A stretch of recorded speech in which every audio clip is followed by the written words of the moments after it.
Hello friends, आप सभी का प्रगति गुरुकुल चैनल पर बहुत स्वागत है। हम इतिहास का चैप्टर 2 राजा की शान और नगर के बारे में पढ़ रहे थे, जिसमें 2 पार्ट ऑलरेडी अपलोडेड हैं। आप चाहें तो जाकर देख सकते हैं। अगर आपने इसी वीडियो से स्टार्ट किया है तो पहले उसे पढ़ लीजिए, समझ लीजिए, उसके बाद इस वीडियो को देखिएगा जरूर। और फिर ऐसी और वीडियोस के लिए चैनल को सब्सक्राइब करना ना भूलेगा। आइए स्टार्ट करते हैं। 16 महाजनपदों में पहला जो महाजनपद था मगध, उसके बारे में। 6ठी से 4वीं शताब्दी ईसा पूर्व में मगध सबसे शक्तिशाली महाजनपद बन गया। आधुनिक इतिहासकार इसके कई कारण बताते हैं। यह एक यह है कि मगध क्षेत्र में खेती की उपज खास तौर पर अच्छी होती थी। दूसरे यह कि लोहे की खदान आधुनिक झारखंड में भी आसानी से उपलब्ध थी, जिससे उपकरण और हथियार बनाना सरल था। जंगली क्षेत्रों में हाथी उपलब्ध थे, जो सेना के एक महत्वपूर्ण अंग थे। साथ ही गंगा और उसकी उपनिषदों से आवागमन सस्ता व सुलभ होता था। लेकिन आरंभिक जैन और बौद्ध लेखन में मगध की महत्ता का कारण विभिन्न शासकों की नीतियों को बताया है। इन लेखकों के अनुसार बिंबिसार, अजातशत्रु और पद्मनंदन जैसे प्रसिद्ध राजा अत्यंत महत्वाकांक्षी शासक थे। इनके मंत्री इनकी नीतियां लागू करते थे। प्रारंभ में राजगाह आधुनिक बिहार के राजगिरी का प्राकृतिक नाम मगध की राजधानी थी। ये कहाँ पर थी? आज के टाइम से अगर देखा जाए तो बिहार में। यह रोचक बात है कि इस शब्द का अर्थ राजाओं का घर, पहाड़ियों के बीच बसा राजगाह एक किलेबंदी शहर था। बाद में 4ठी शताब्दी ईसा पूर्व में पाटलिपुत्र को राजधानी बना दिया गया, जो अब पटना कहा जाता है, जिसकी गंगा के रास्ते आवागमन के मार्ग पर महत्वपूर्ण अवस्थित थे।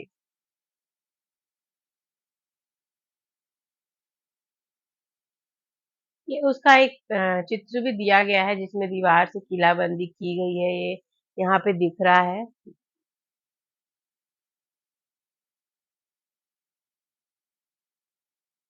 आगे देखते हैं एक आरंभिक साम्राज्य। इसके पहले जानते हैं भाषाएं और लिपि के बारे में। अशोक के अधिकांश अभिलेख प्राकृतिक में हैं, जबकि पश्चिमोत्तर से मिले अभिलेख अरामयिक और यूनानी भाषा में है। प्राकृतिक के अधिकांश अभिलेख ब्राह्मी लिपि में लिखे गए हैं, जबकि पश्चिमोत्तर के कुछ अभिलेख खरोष्ठी में लिखे गए थे। अरमेइक और यूनानी लिपियों का प्रयोग अफगानिस्तान में मिले अभिलेख में किया गया था। मतलब वहां पे अशोक के में अधिकांश जो लेख थे वो प्राकृतिक भाषा में थे। आइए जानते हैं मगध के आरंभिक साम्राज्य के बारे में। मगध के विकास के साथ साथ मौर्य साम्राज्य का उदय हुआ।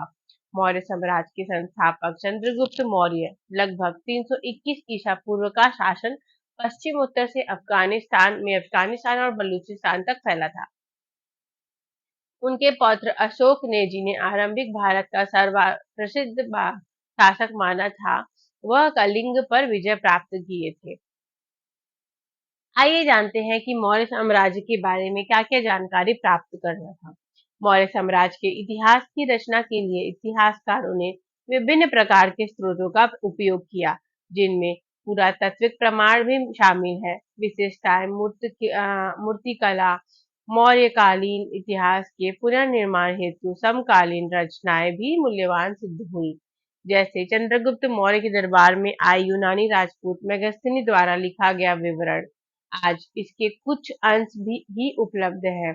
एक और स्रोत जिसका उपयोग प्रायः किया जाता था वह है अर्थशास्त्र। संभवतः इसके कुछ भागों की रचना कौटिल्य या चाणक्य ने की थी, जो चंद्रगुप्त के मंत्री थे। साथ ही मौर्य शासकों का उल्लेख परिवर्तित जैन, बौद्ध और पौराणिक ग्रंथों और संस्कृति वाङ्मय में भी मिला था।